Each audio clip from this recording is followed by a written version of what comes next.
It was with great sadness that the report came out that despite what IMAX's president said just 2 weeks ago, that Dune ain't moving, Dune moved. Dune 2 has been pushed, what was it, 4 or 5 months? Anyway, it got pushed to March of 2024, which, by consequence, means it is no longer eligible for the upcoming Oscars. Now, we've talked on this show about how Dune had to be considered a frontrunner for Best Picture, Best Director, probably going to get a lot of the, technical awards like it did, cinematography, visual effects. I mean, it's going to be a frontrunner for a lot. The last Dune film won 6 Academy Awards, which led the Academy Awards that year. And so it was really considered a frontrunner going into this year. Well, that's gone now. So not only does that open up the best frontrunner spot, it creates a new spot in the 10 nominees that we're going to get. So now a film that wasn't going to get nominated for Best Picture is going to get a chance. But here's the thing. With the strikes going on, that top 10, because it was ultimately because of the strikes that Dune had to move to 2024, because Dune has I don't know if you noticed, a whole hell of a lot of top name, big brand A-list actors in it that they definitely want to lean into and use to promote the film. But they won't do that while there's a strike going on. So they moved it. But that also means that the strike's ongoing. There are other films that are currently favored to get a Best Picture nomination that could also move and how that could shake things up. Let's take a look at this. We're going to go over to Variety. We're going to base this one right now on what Variety, after Dune has been pulled out of the race, what Variety sees as the 10 front-running films to get those 10 Best Picture nominees. They are Killers of the Flower Moon, Oppenheimer, Saltburn, which is a film that has not come out yet. It's about, privilege and whatever in the English countryside. It's going to be one of those kinds of films. Barbie, the upcoming Adam Driver film Ferrari, the Korean film Past Lives, a new Natalie Portman film May-December, which is coming out, the new Paul Giamatti film The Holdovers, which actually looks really good, to be honest with you, and then The Color Purple. Those are ones that they're predicting right now. And Spider-Man Across the Spider-Verse. These are the films that they're predicting, which I love seeing Across the Spider-Verse on that list, are going to get the spots. Now, what happens, though, if any of these get delayed? Obviously, we don't have to worry about that for Oppenheimer or Barbie. These are films that have already come out. But Killers of the Flower Moon, right? Granted, this is an Apple-produced film, and they may or may not care about a big promotional tour, but you do have one of the most famous, iconic, Oscar-winning actors in the world leading that film in Leonardo DiCaprio. You also got Robert De Niro in the film. Do you not think that a Killers of the Flower Moon with Leo DiCaprio and Robert De Niro doing publicity and getting out there could help the film? Of course it could. Now, on the other hand, you also got one of the most iconic, famous Mount Rushmore of directors, Martin Scorsese, directing it. And guess what? Directors ain't on strike. So you could still have Martin Scorsese out there stumping for the film and pushing it and promoting it. So, I personally think Killers of the Flower Moon will still get its release even if the strikes are ongoing, because you got Martin Scorsese and it's Apple, which has never really done big promo tours anyway. But with De Niro and DiCaprio in there, who knows? Obviously, Oppenheimer's out there. Saltburn, they haven't even had a trailer for that out yet, so we're not going to worry about that. Barbie's already been out. Ferrari, Adam Driver, Hugh Jackman. They're playing at the festivals right now. They're playing Ferrari, which I read I wanted to ask you about this because I read some members of SAG were kind of upset that Adam Driver is permitted to go and promote the film at the film festival, saying, yeah, we get it. It's a wavered project, but why can he promote his film and I can't promote mine? That sort of thing. It's a very tenuous subject right now, yeah. Which could bring up things about, well, maybe Adam Driver decides I shouldn't be promoting this film or whatever. And if that happens, that's your big name. You got Hugh Jackman in there too. Do they bump Ferrari? That could potentially open 2 spots. Past Lives is already out. May, December. It's going to be a Netflix thing. They won't care. So that doesn't really matter. Spider-Man Across the Spider-Verse is out. Color Purple's interesting.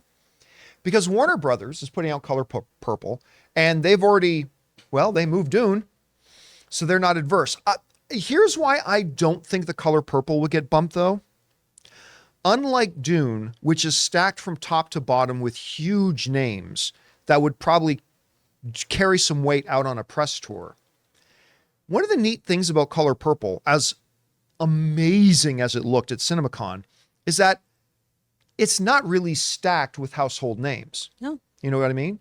And so it may not hurt this film as much. And most importantly, the most important name attached to this movie is not in the movie.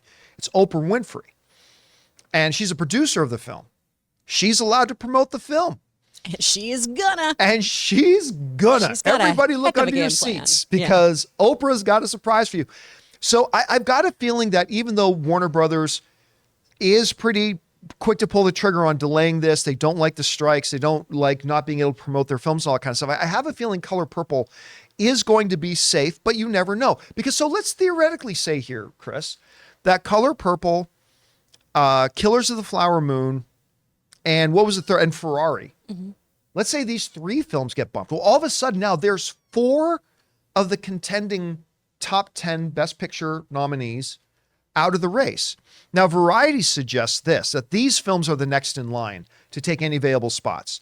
We got Bradley Cooper's Maestro, Zone of Interest, Emma Stone's Poor Things, Dumb Money, which looks so good.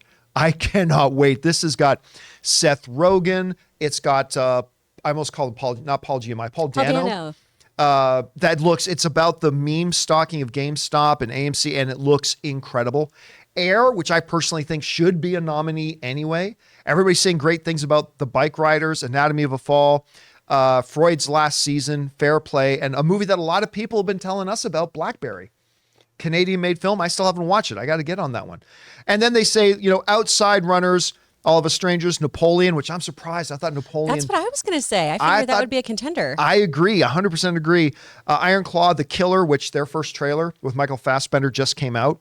Roostin, The Boy in the Boat Bear, a few other things there. But guys, we want to take a second and thank the sponsor of today's video, Marine Lair. All of us as guys are always looking for shirts that look good, but more importantly, are comfortable. Now, I want you to imagine the softest thing you've ever worn, and that's Marine Lair. Marine Lair is the go-to brand for great fitting and stylish closet staples. Based out of California, where we are, Marine Lair clothes are that perfect mix of laid-back style that also looks and feels premium. And these t-shirts stay soft no matter how many times you wash them. It's time to invest in a wardrobe that will actually last. For a limited time, our listeners and viewers get an exclusive 15% off discount with the code Campea at marinelair.com. Like many of you guys, when I looked at Marine Lair's website, I could tell how good their clothes looked. But it wasn't until I got my hands on them and actually put them on that I knew just how unbelievably comfortable they are, which for me is the most important thing. And guys, how many times have you felt that you were in between sizes when buying clothes? What's cool about Marine Lair is that they have in between sizes. You finally no longer have to make that difficult choice between medium and large and extra large. I think we can all admit that the perfect tee is hard to find, but look no further than Marine Lair. For a limited time, get 15% off with the code Campea at marinelair.com. That's Campea for 15% off your entire order at marinelair.com. Saving your closet one shirt at a time. We're talking about, let me ask you this theoretically, Chris. Let's say that those 3 do get pushed, and they may not, or maybe they do and more get pushed. But let's say for right now, those 3, let's say Color Purple, Killers of the Flower Moon, and Ferrari. For argument's sake, let's say they get pushed into 2024. If that's the case, that opens up 3 new spots for a Best Picture contender. Mm-hmm. Which of the 3 of what Variety lists as next up do you think could get those 3 spots? Man, I really think Napoleon should be higher up here because that's the one. That is classic Oscar fodder. Typically, and Variety even said this in a recent article of theirs, historically, Best Pictures have always been either historical period pieces or things laden with wonderful tech. And that's usually who the awards go to, right? Your Titanic was a combination of the two, or you have things like Lord of the Rings, Return of the King, or things like that. This, I feel, is poised to jump in there. And it looks epic from what we've seen. Could it be that the panel of Variety are a little bit gun shy about it because, let's be honest, Ridley Scott hasn't had, other than The Martian, but he had House of Gucci. Yeah. Which wasn't, I liked House of Gucci, but it wasn't super well received. The Last Duel. I liked The Last Duel, but it was not super well received.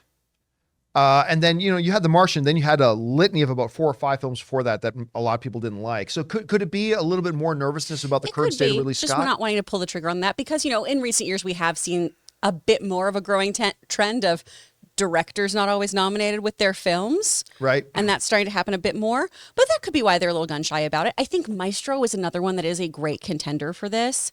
Again, another period piece. I think that Bradley Cooper's directing is just phenomenal too. I think he really, really sings when he gets to direct and write and work in a vehicle.